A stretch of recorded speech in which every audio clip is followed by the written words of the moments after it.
Good morning. This is vlog 3 on like mental illness, I guess. Oops, sorry, my cat here.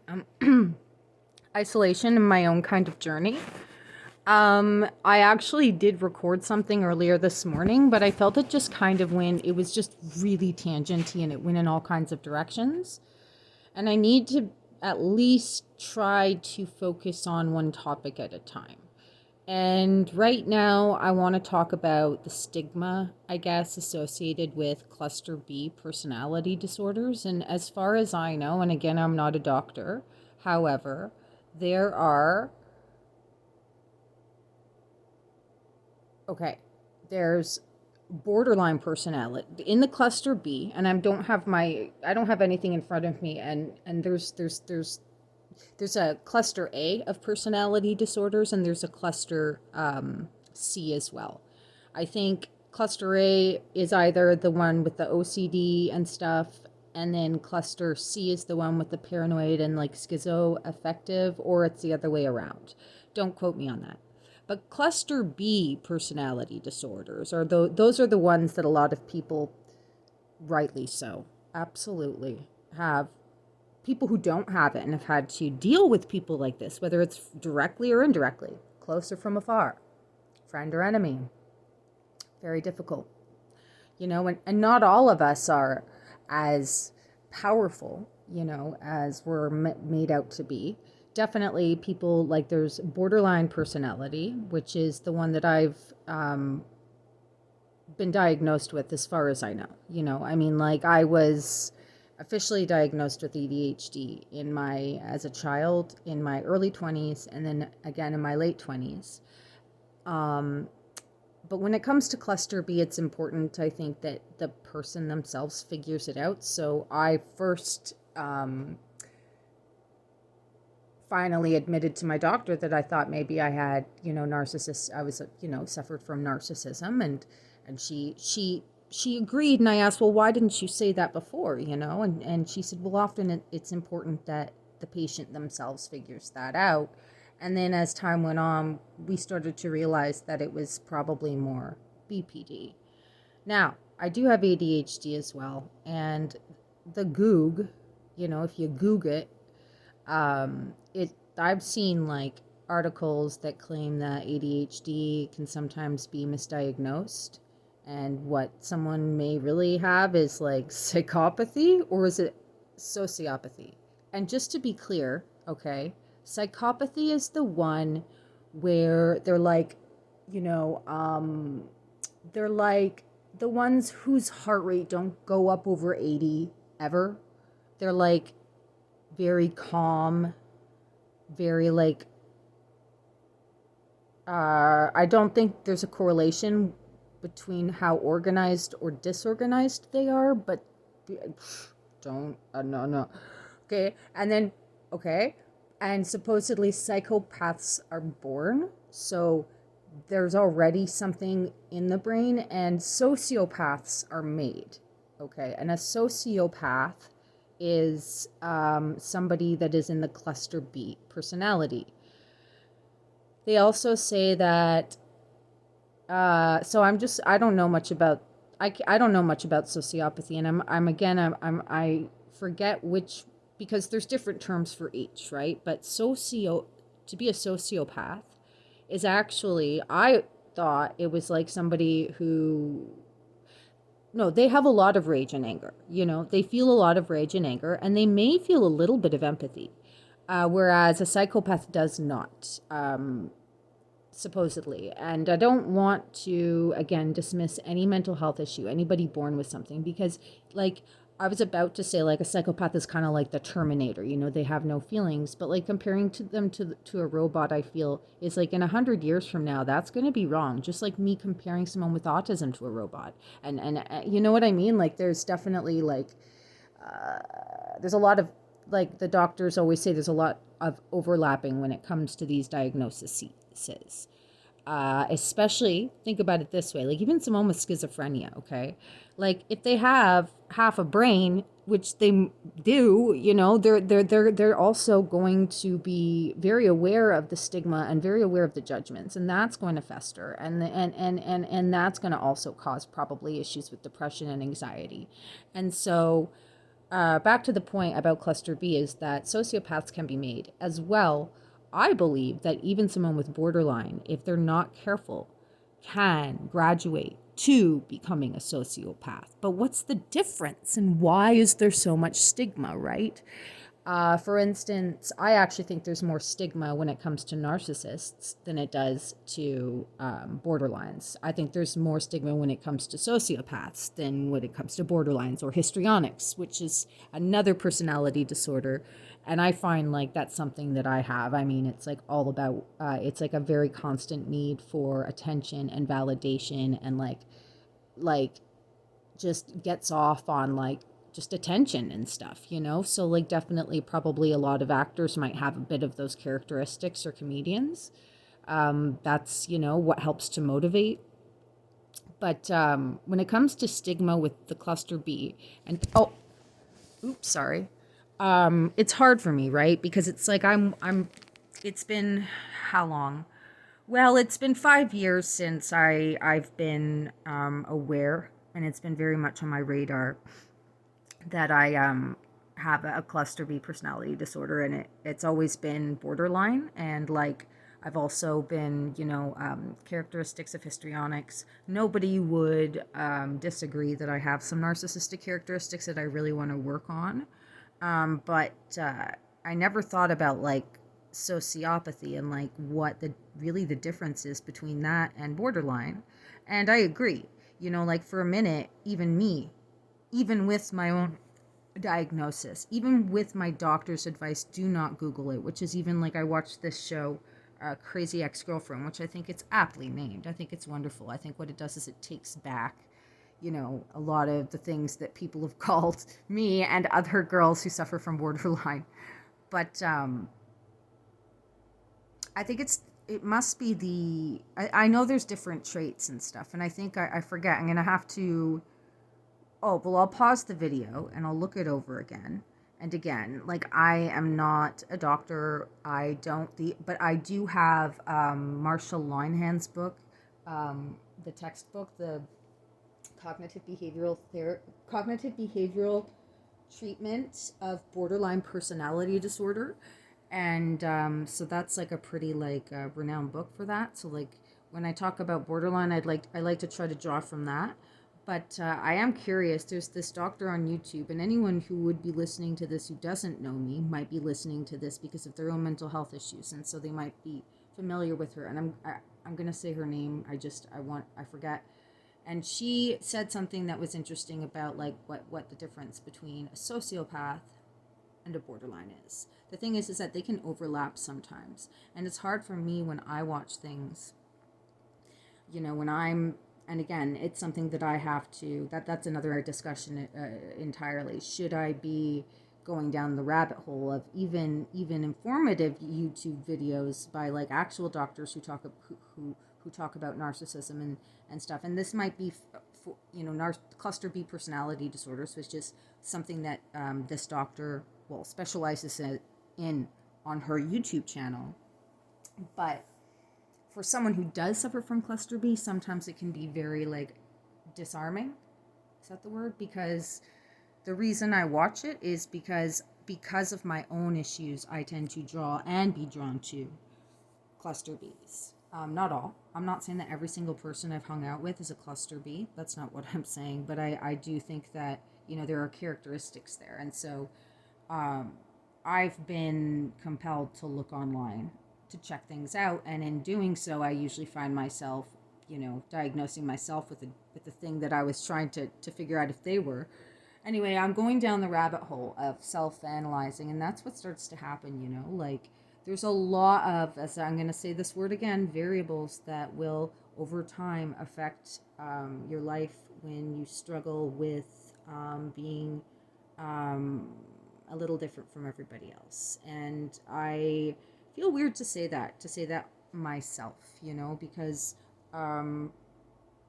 but because it's been said so many times, I feel like I say it because I'm taking the word back, and I don't want to say crazy, but it's true, I've always been the special kid in school for as long as I can remember.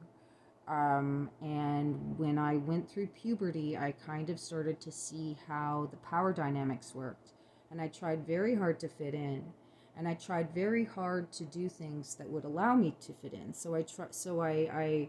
There, I think that in itself, unfortunately, although it was from a positive place, it was also from a young and naive place, unaware that my efforts were to the side of what maybe was better. Like it was counterintuitive almost. And so again, the all those variables, having this illness, having ADHD as well. Again, this is we can't see what's going on inside my brain. Like so, I have to be careful about like talking too objectively or factually about something, you know. But yes, I've been diagnosed with ADHD, and it's comorbid with borderline. That's what all of us, that the team, my therapist and doctor are comfortable with. But I did start to question, like if there are other elements of me that needs more attention. For instance, my empathy, my levels of empathy, and that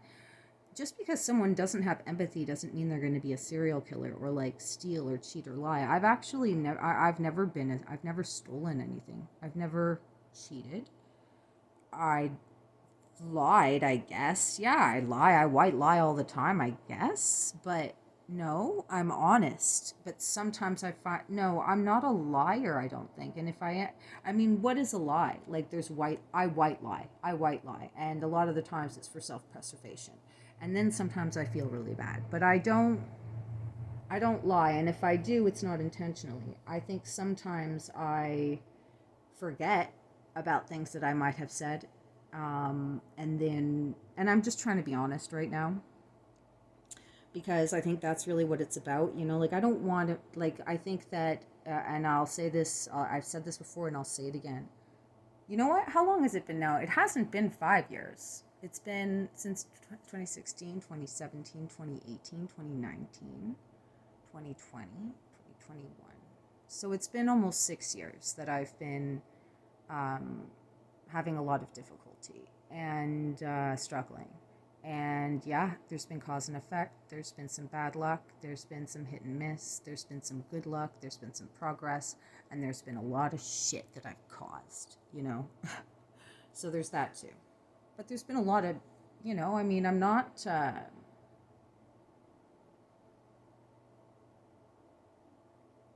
I'm only as guilty as I need to be. And I mean that, I do have guilt. But I know that, like, it's not just one person that causes, it always starts with you.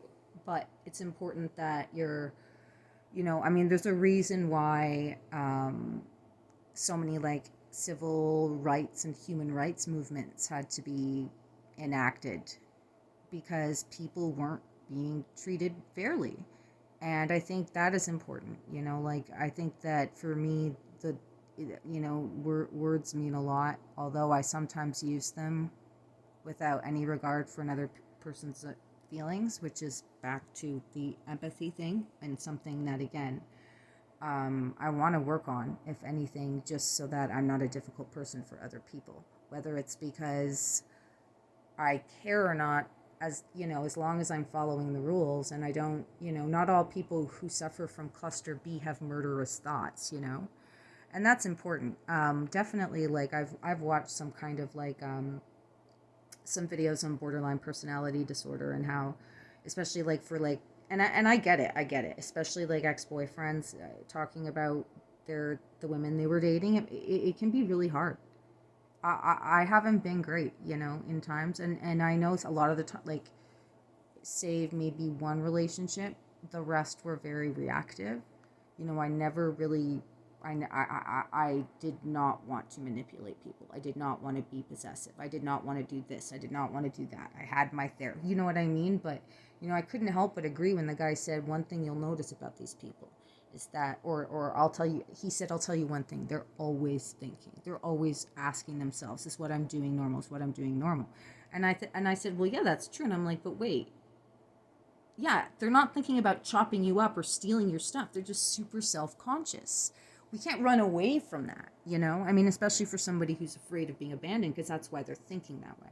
So it's important that, again, like for me as a woman, as a single woman, someone, and I do, you know, I don't have, one thing, I wonder if this is my empathy thing, is that as a woman, I've never had the instincts to want children. And the idea of getting married was never something that interested me either. I just find that sounds like a headache. However, the idea of someone being in love with me and chasing me and like romancing me and the lust of it all is like just so amazing. Like I love that stuff.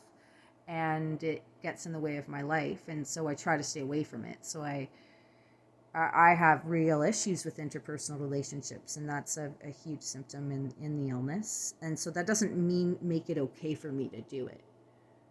What it does is it removes a little bit of the shame I have. It allows me to feel a little bit of guilt, because there is a way to feel guilt with pride, right?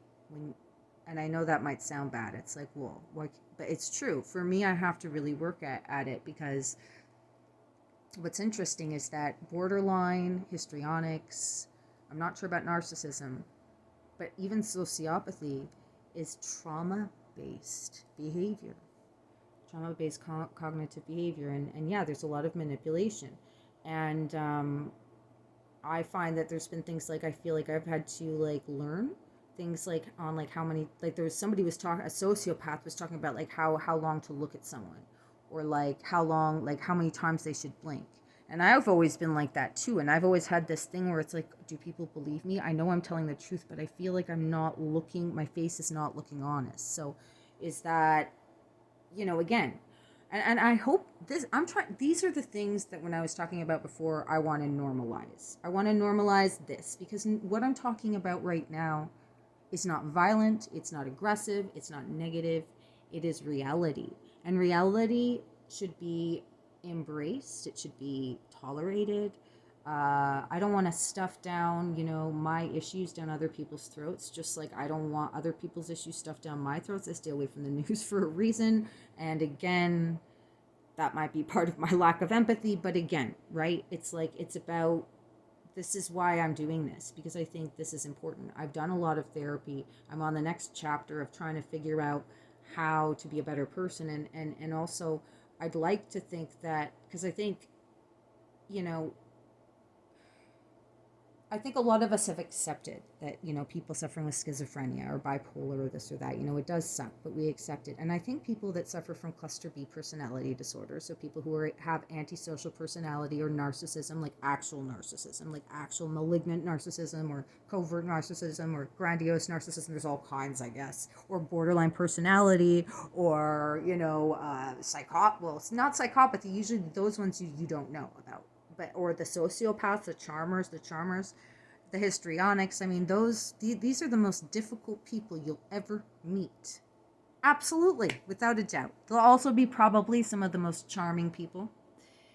A lot of the times, not always, guys, of course not. But a lot of the times, these people are attractive. We're attractive. I'm attractive too. I mean, I'm not like, look, I'm not trying to, I'm not an ugly that I hate. Oh my god, I can't edit this out, and I don't believe anyone's ugly. I'm just saying that there, again, it's like there's but it's true, we're difficult. And we also, I guess, there's something about us that makes it look like we're wearing a mask. And I wouldn't disagree with you. I feel like I have to wear a mask, because the real person I am ashamed of, and I'm not too sure who that person is, but I don't want to be ashamed of that person. I know that person doesn't want to hurt.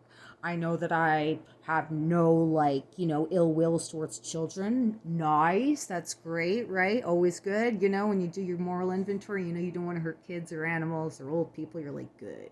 Now, do I want to hurt people? No. But should I be in a relationship right now? No.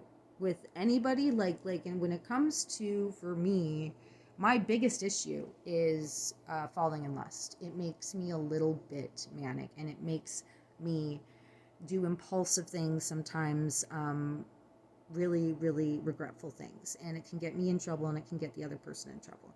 It can make me a victim of violence, and I can make them a victim of violence. The violence isn't that bad. It might be just me screaming at them. But yeah, I mean, that is something that I'm capable of with this illness. And I think it's like, it's all about being transparent as I can be for someone who has an illness that is manipulative, right? I mean, like, what else am I supposed to say? The only thing anyone could do at this point is to do a brain scan on me, which I would totally be open to doing. I would sit there, I would let them like tell me like that. That's, you know what I mean? Like, that's important too. I think I've rambled on in this, but I also think I've made some clear points. I am going to stop for now. I'm going to listen to it, see how it goes. And hopefully it doesn't ramble on too much, because I have yet to figure out how to edit this. I know. Well, I have yet to. I've been too freaking lazy. Is that it? Yeah. It gives me a headache. Anyway, I love you. You are cherished. You are loved. Well, I love you for how someone like me loves, I guess. I don't know. But you are cherished by the people around you. People love you. You love and you cherish, and we all love and we all cherish. Love you, love you. And my cat loves you. My cat loves me. And I love her. And I love my mom. My mom loves me. And you love your moms, okay? Your moms love you. And also everyone else. Okay, love you. Bye.